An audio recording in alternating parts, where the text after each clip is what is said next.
আপনারা আজকে থেকে ওযু করার সময় কথা বলবেন না কারোর সাথে।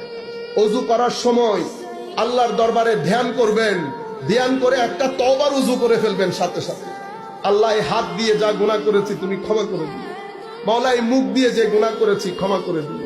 মাওলা, চোখ দিয়ে মুখ ধোয়ার সময় চোখ দিয়ে যে গুনাহ করেছি তুমি ক্ষমা করে দিও আল্লাহ।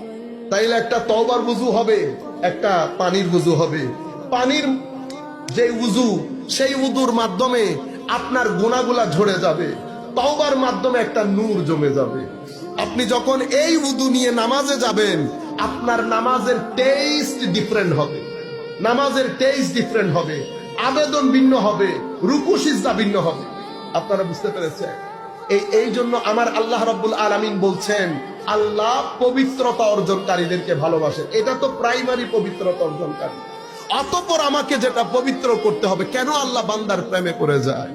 বান্দা তখন চিন্তা করে, আমি একটা চোখ দিয়ে খারাপ কিছু দেখলাম, বা আমি ফাইজলামি করে নাটক সিনেমার মধ্যে দিন কাটিয়ে দিলাম, বা আমি আমার মতো করে কোনো মানে গুরুত্বপূর্ণ কাজ না, আমি হঠাৎ করে মাথায় আসতো, আমার আল্লাহ তো চোখ আমাকে এই কারণে দেয় নাই, আমি কেন চোখকে এমন কাজে ব্যবহার করব?